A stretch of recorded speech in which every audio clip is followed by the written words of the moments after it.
Bonjour à tous et bienvenue à cette troisième saison de Top Machine. Mon nom est Samuel Tremblay-Michaud et quel plaisir de vous retrouver sur les ondes de Nous TV. Aujourd'hui, on fait le palmarès des voitures compactes dans le marché automobile. Pourquoi? Simplement pour vous présenter des voitures qui peuvent probablement très bien répondre aux nombreux besoins que vous avez en termes de conduite automobile. Donc aujourd'hui, on parle d'un modèle qui est important pour un constructeur, un modèle qui a fait en sorte que ce constructeur-là s'est démarqué dans l'univers automobile. C'est un constructeur coréen et Dieu sait qu'en date de maintenant, les constructeurs coréens gagnent des prix avec leurs voitures, sont extrêmement concurrentiels sur le marché et Dieu sait que ça n'a pas toujours été le cas. On sait que dans le passé, les voitures coréennes étaient plus identifiées à des voitures économiques et pourtant aujourd'hui, c'est des voitures qui gagnent plusieurs prix et c'est pourquoi on va faire le tour d'horizon de la Hyundai Elantra 2023.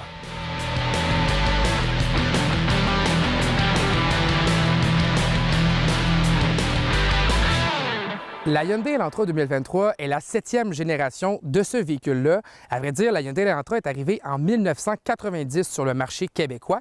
Elle est arrivée pour compétitionner des véhicules assez importants comme la Honda Civic ou la Toyota Corolla. Et au début, on pensait que la Elantra allait remplacer l'Excel chez Hyundai pour ceux qui s'en souviennent. À vrai dire, l'Excel est resté pendant un certain temps avec la Hyundai Elantra et c'est finalement l'Accent chez Hyundai qui aura remplacé l'Excel.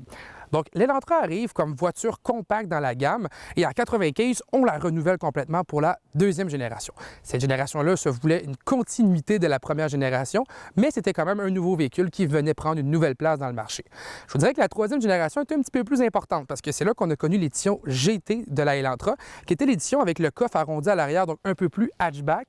Et c'est dans cette édition-là aussi qu'on a connu le moteur 2 litres du manufacturier, qu'on a connu pour des bonnes et des mauvaises raisons, mais c'est ce moteur-là qui est arrivé maintenant dans la gamme.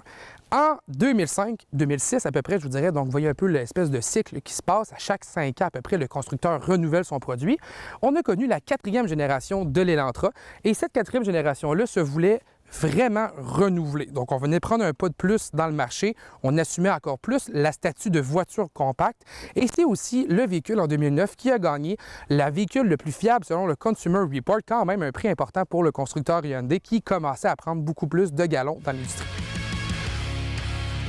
La 5e génération de la Hyundai Elantra est selon moi l'élément pivot dans toutes les générations du véhicule parce qu'elle est arrivée dans un moment où est-ce que le marché automobile était, je dirais, conservateur. On sortait de la crise économique de 2008 et on sentait que l'évolution des voitures était là, mais qu'on n'était pas dans des moments de grande extase. C'est des véhicules qui évoluaient avec des technologies conservatrices. Les constructeurs japonais avaient un bon succès. Les constructeurs américains étaient en train de revoir un peu leur formule. Et Hyundai est arrivé en 2011 avec une Elantra complètement redessinée, avec un look vraiment plus dynamique que les générations précédentes.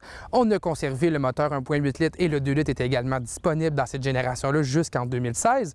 Et c'est un véhicule qui a pris une place vraiment importante dans le marché. La raison est simple, c'est que Hyundai est à vrai dire Hyundai Motor Group, qui est une espèce de grande entité dans laquelle on a la marque Hyundai, bien évidemment, la marque Ioniq, on a également la marque Kia qui fait partie de cette association-là. Donc, Hyundai, en 2011, possédait plus de 33 % de la marque Kia et ça paraissait parce que les deux constructeurs partageaient ensemble beaucoup de technologies et d'innovation et ça s'est vraiment bien représenté dans la confection de leurs véhicules.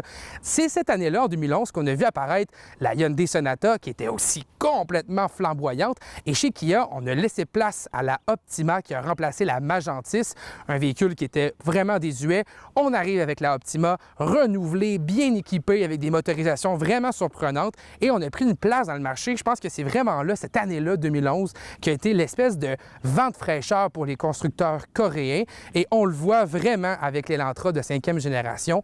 On affichait une consommation moyenne de 5,9 litres en situation combinée entre la ville et l'autoroute. C'était extraordinaire à l'époque et on peut se dire que cette voiture-là, elle a été superbe.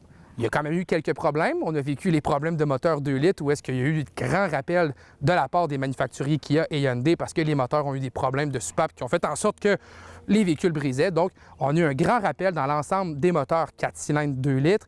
On a connu quelques ratés ici et là, mais les véhicules étaient garantis 5 ans, 100 000 km. On avait une garantie vraiment très efficace autour de ça. Et le constructeur, et les constructeurs, je devrais dire, Kia et Hyundai, ont été très, très, très commode dans le sens qu'ils se sont pas ostinés, on a remplacé les moteurs, on a fait les changements et les voitures ont pu continuer à être en circulation. D'ailleurs, on en voit encore beaucoup sur les routes de la 5e génération, ce qui prouve quand même un peu l'évolution positive de ce modèle-là. Après la 5e génération vient automatiquement la 6e génération de la Elantra, une génération qui a extrêmement bien vieilli également. Donc, on est rendu une espèce d'hybride, je pense, entre les deux grands joueurs de l'industrie qui sont la Honda Civic et la Toyota Corolla.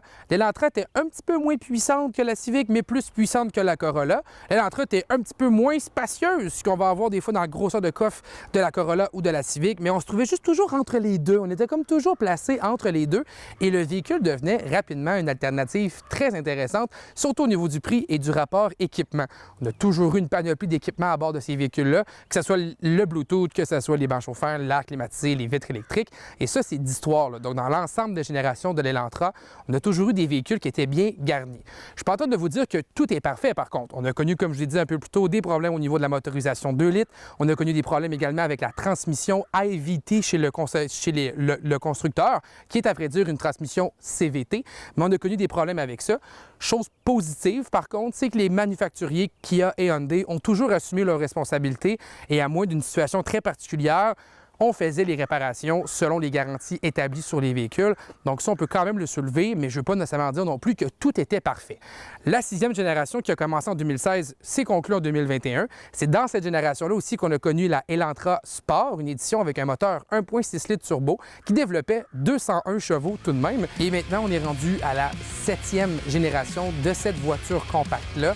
Une voiture qui a pris au niveau du sérieux de construction et qui a également amené dans cette génération-là l'édition N de la Elantra, une édition explosive et vraiment sportive. Il existe 4 motorisations différentes à bord de la Hyundai Elantra 2023. D'office, on va avoir un moteur 4 cylindres de 2 litres. Ce moteur-là fait 147 chevaux et en 2023 ne peut qu'être combiné à la transmission IVT chez Hyundai, qui est en réalité une boîte CVT. On n'a plus l'option d'avoir une manuelle dans les versions standards. Si on va chercher maintenant aussi une édition plus sophistiquée ou différente du moins, on peut aller chercher la Elantra en formule hybride qui vient avec un moteur 4 cylindres de 1.6 litres et un moteur électrique. On parle d'une combinaison énergétique de 139 chevaux et la cote de consommation, elle est impressionnante. On parle d'une combinaison entre une conduite en ville et autoroute de 4,7 litres au 100 km, qui en fait une des meilleures en termes de consommation de carburant dans tout le segment. On a également la possibilité d'augmenter légèrement les puissances et d'aller chercher le moteur de la 6e génération qui est un 1.6 litres 4 cylindres turbo qui va développer 201 chevaux et qui est aussi jointe à une transmission un petit peu plus exhaustive, une transmission automatique qui va rendre le tout plus agréable. Et si vous voulez aller chercher encore davantage de puissance, eh bien, il existe aussi l'édition N de ce produit-là, N pour le Nürburgring, qui est l'espèce de grande piste de course en Allemagne. Ça veut dire qu'on a développé ce produit-là sur la piste et c'est un moteur 2 litres de 276 chevaux qui va être à bord de la Elantra. On a également la possibilité de l'avoir manuel 6 rapports cette édition-là et ou de choisir une transmission à double embrayage, donc un petit peu plus sportive avec des rapports derrière le volant. La Elantra, comme vous pouvez voir, elle s'est déclinée maintenant en beaucoup de formules. Le look est différent, ça dépend des goûts. Moi, je l'aime. Je voudrais que je l'aime, mais ça dépend vraiment du monde. Je le sais qu'il est polarisant, il y a des gens qui ne l'aiment pas du tout. Moi, personnellement, j'aime bien son nouveau look, d'autant plus avec ces deux tons de couleurs-là. Donc, on a le blanc et les roues noires que je trouve qui agencent très bien ensemble. Mais qu'est-ce qui est surtout impressionnant dans la Elantra, c'est son espace. C'est un véhicule qui est très spacieux. Présentement, le siège conducteur est ajusté à ma grandeur. Je fais 6 pieds et regardez l'espace qu'on a à l'arrière. On peut aisément asseoir un adulte. À vrai dire, écoutez, je vais vous le montrer. Je fais 6 pieds, j'ai installé le banc pour quelqu'un de 6 pieds et je suis capable de m'asseoir très confortablement, peut-être même de me rendre sans problème à Montréal là-dedans. Donc, assez confortable comme produit. Et ça, je pense que c'est un élément qui est assez intéressant à considérer sur la route. Également, au niveau équipement, on a l'édition aujourd'hui qui est une édition Preferred, donc d'assez entrée de gamme, je vous dirais. C'est un véhicule qui va se décliner autour de 26 000 $ la version DCE qu'on a aujourd'hui. On a une panoplie de technologies à bord, que ce soit Android Auto, Apple CarPlay, on a les bas chauffants, des modes de conduite, un mode sport, un mode économique également. On a l'intérieur qui est complètement redessiné pour l'année 2023, qui vient avec la 7e génération du produit, des tons de couleurs différents au niveau des sièges, un toit ouvrant. Bref, vous le voyez, c'est une édition qui est très bien garnie. La gamme de prix du Hyundai Elantra 2023 se dessine entre 22 000 pour la version d'entrée de gamme jusqu'à 40 000 pour la N. C'est un produit que je juge abordable, efficace énergiquement parlant et surtout très bien garanti. Garantie de 5 ans, 100 000 km sur ce produit-là. Ça devient vraiment intéressant. À bord de la Hyundai Elantra 2023, une des premières choses qu'on se rend compte, c'est son confort. Je trouve que c'est un véhicule qui est surprenamment confortable. J'ai une belle assise, une assise qui est assez basse. Ça dépend des goûts. Moi, j'apprécie ça. J'apprécie ça parce que je suis quand même grand. Sachez que les bancs sont quand même réglables, donc on peut les monter et les descendre. Côté confort, on est là. J'ai un bon support au niveau des sièges. Je me sens bien. J'ai un petit peu d'espace pour ma tête aussi. Donc, ça a vraiment du bon sens. Je pense que c'est une bonne routière, la Hyundai Elantra également. J'ai eu la chance, dans un autre périple, de conduire exactement la même version avec le moteur 2 litres et la transmission IVT. Et j'ai fait la route Québec-Montréal pour un événement. Et lors de cette conduite-là, j'ai enregistré une consommation moyenne de 5,6 litres au 100 km. C'est presque des chiffres de voitures hybrides, là. Puis ce n'était pas l'édition hybride, c'est une moteur qui était complètement à essence. Donc, vraiment surprenant au niveau de la consommation. On a une panoplie d'équipements à bord. La visibilité est juste, elle est correcte. On a beaucoup d'espace dans le coffre à l'arrière aussi. Maintenant, niveau conduite. Bon, écoutez, ça se conduit très bien. Une belle rigidité de caisse aussi. On a 3 modes de conduite. Donc, on a le mode régulier sur lequel je me trouve. Et lorsque je change l'odomètre ici, je peux le mettre en mode sport et l'odomètre devient un peu plus rouge. On a également le mode smart, le mode normal et le mode sport, justement, là, pour les gens qui veulent faire un peu plus de vitesse. Dans le fond, ce que ça fait, c'est que ça va rendre le volant plus lourd en main et la transmission va vouloir donner le plus grand régime possible au moteur pour effectuer des accélérations plus vives. Est-ce que le véhicule est pour en soi sportif? Non. On s'entend, c'est une voiture très conventionnelle qui fait très bien le travail. Comme je dis, qui est une bonne routière. Si on veut chercher vraiment une édition sport, allons chercher l'édition, soit la N-Line avec le moteur 1.6 litres turbo ou l'édition N avec le moteur 2 litres turbo. Mais la version régulière, voyez ça comme une voiture qui va faire l'ensemble de vos besoins, confortable, bien assis, avec de l'espace pour tout le monde à bord et qui va vous offrir un bon niveau d'équipement. Est-ce qu'ensuite on peut parler d'une fiabilité ou est-ce qu'on peut parler d'un véhicule qui va être durable? Écoutez, je vais le souhaiter parce que selon moi, c'est un excellent produit. On a connu cependant quelques ratés avec la transmission dans les dernières années qui me gardent un peu de glace avec la fiabilité du véhicule. Mais écoutez, on va laisser le temps à faire les choses et on verra. Mais pour le moment, avec la garantie qu'Hyundai offre, une garantie de 5 ans, 100 000 km, on peut se dire que le véhicule est bien protégé, du moins pour ses premières années de vie. Et je pense pas qu'il y ait de problème notoire à répertorier rapidement. Donc, dans son ensemble, c'est un véhicule que j'apprécie pour sa conduite. C'est pas la plus sportive du groupe, mais c'est pas la plus plate non plus. Donc, encore comme tantôt je disais, la Elantra se retrouve toujours entre les deux, qui fait d'elle un excellent compromis. Donc voici la Hyundai Elantra 2023 de 7e génération. Un véhicule qui m'impressionne à chaque fois que je le conduis par son sérieux de construction.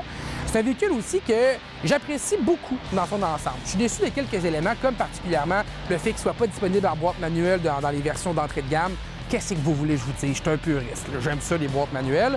Et on aurait pu avoir une version hatchback aussi de ce produit-là pour donner encore plus de polyvalence à ce véhicule-là. On la connaît en Europe, elle s'appelle la i30, mais au Québec, on ne l'a pas. Donc, ça aurait été le fun d'avoir une version hatchback, mais dans son ensemble, la Hyundai Elantra est selon moi un très bon véhicule de compromis, spacieux, confortable et efficace. C'est vraiment l'aboutissement de l'ère coréenne dans l'univers automobile, ce qui veut dire que c'est un véhicule très bien conçu.